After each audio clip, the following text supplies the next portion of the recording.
My name is Harper Monroe, and my mother tried to cancel my heart surgery like she was returning a pair of shoes. The text came at 7:42 a.m. I canceled your heart surgery. Too expensive. For a second, I thought it was a joke. A cruel one. But my surgery was scheduled for Friday. $8,400. Pre-approved. Confirmed. Necessary. My hand started shaking so hard I had to sit down. I called the hospital immediately. Your procedure was canceled this morning, the coordinator said gently. The caller verified your date of birth and insurance details. My stomach dropped. That meant she had pretended to be me. I didn't cancel anything, I whispered. I have proof. I forwarded them her text messages while still on the phone. Screenshots. Timestamps. Her words clear and deliberate. There was a pause. Then the coordinator's voice changed. We're restoring your surgery immediately. And we're flagging this for potential medical fraud. Fraud. My own mother. The same woman who told everyone she sacrificed everything for me. I hung up slowly, heart racing harder than it should have. She thought she was protecting money. She had no idea she had just committed a crime. And she definitely didn't know what I was about to do next. I didn't call her. Not right away. I sat at my kitchen table, staring at my phone like it was something radioactive. The hospital called back 20 minutes later. Ms. Monroe, the compliance officer said calmly, we've added a security flag to your file. No changes can be made without in-person ID and a passcode. I exhaled slowly. Thank you. There's more, she added. Impersonating a patient to cancel medical treatment is considered fraud. We're required to document it. Document it. Which meant this wasn't just family drama. It was official. My phone buzzed again. My mother. I let it ring once. Then I answered. What were you thinking? I asked, my voice steady in a way that surprised even me. I was thinking you don't need surgery right now, she snapped. That money could be used smarter. You're being dramatic. Dramatic. Like shortness of breath and irregular heart rhythms were attention-seeking. You impersonated me, I said quietly. I'm your mother, she replied sharply. I have the right to make decisions. The silence that followed was heavy. No. She didn't. I've restored it, I told her. Her breathing changed.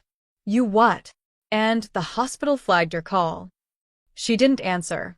Because for the first time, she realized this wasn't something she could spin. This wasn't control.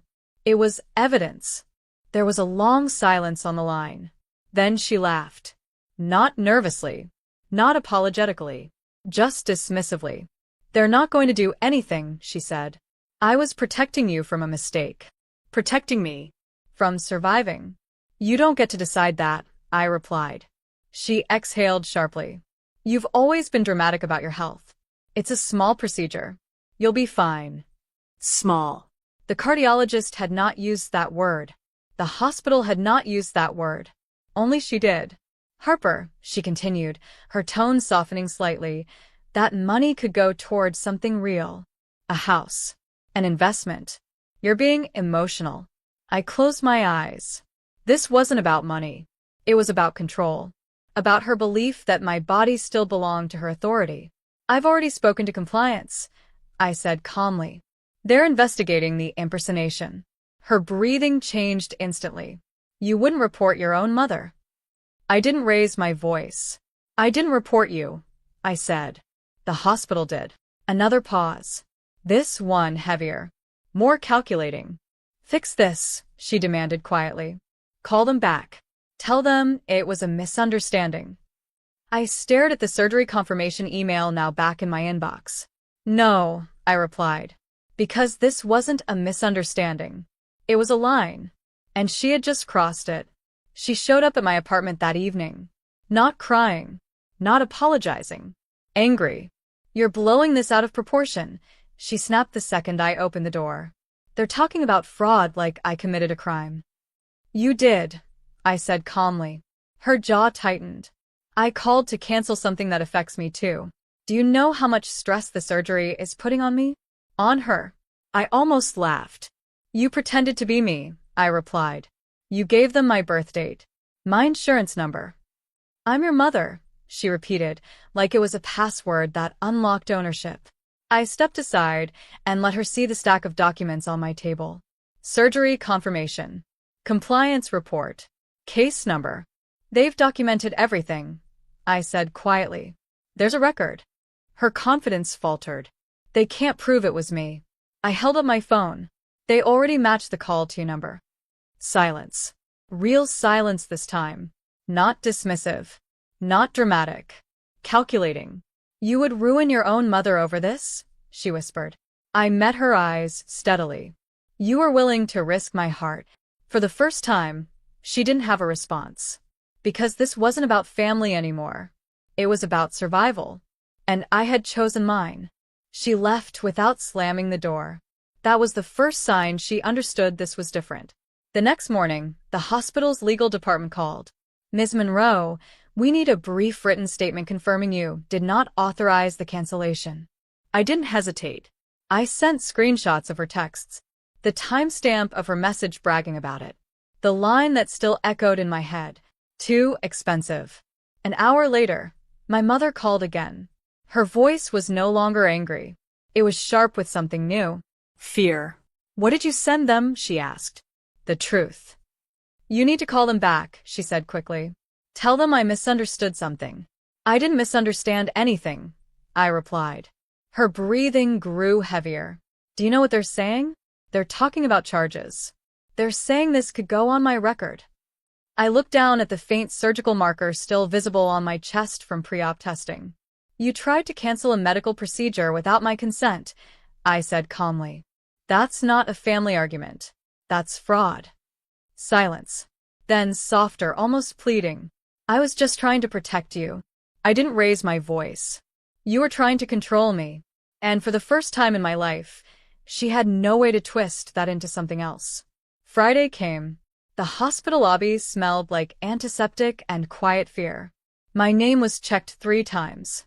My ID scanned. My passcode verified. Security protocol printed clearly across my file in bold red letters. No third-party authorization without in-person confirmation. The nurse looked at me gently. You're protected now. Protected. It felt unfamiliar. My phone buzzed while I waited in pre-op. My mother. I didn't answer. Then a text. Call me before you go in. No apology. No accountability. Just expectation. I locked my phone and handed it to the nurse before they wheeled me back. The lights above blurred as we moved down the hallway. For the first time since her text, my hands stopped shaking. Because this wasn't just about surgery. It was about choosing myself. When I woke up hours later, groggy but alive, my cardiologist smiled.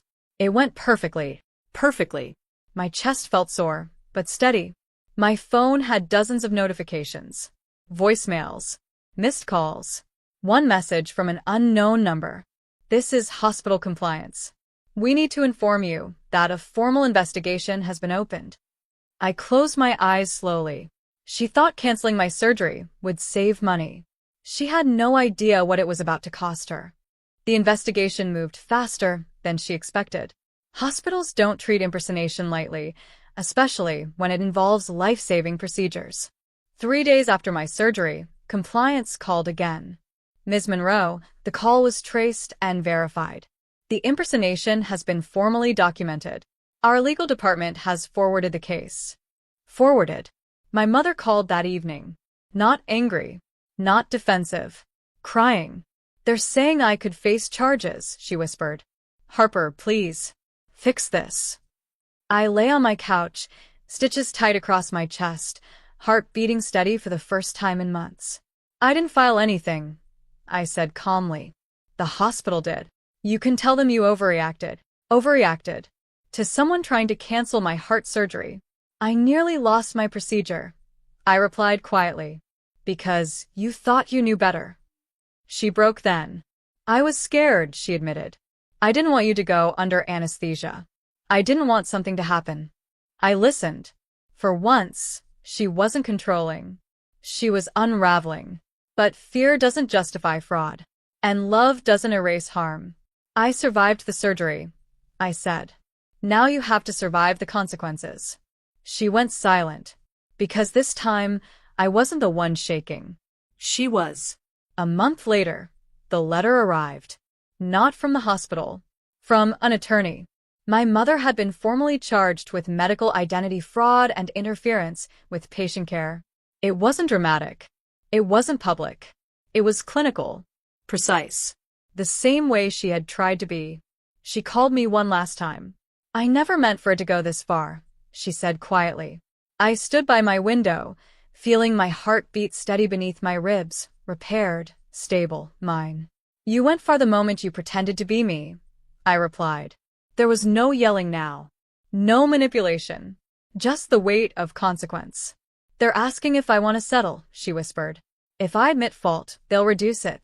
I closed my eyes briefly. For years, she had decided what was best for me. Now someone else was deciding what was best for her. I hope you tell the truth, I said calmly. Silence. Then, softer than I'd ever heard her. I'm sorry. I didn't rush to accept it. I didn't reject it either. Because this wasn't about revenge. It was about autonomy. She thought canceling my surgery would protect her version of control. Instead, it gave me something I never had before. Proof that my life and my body belonged only to me.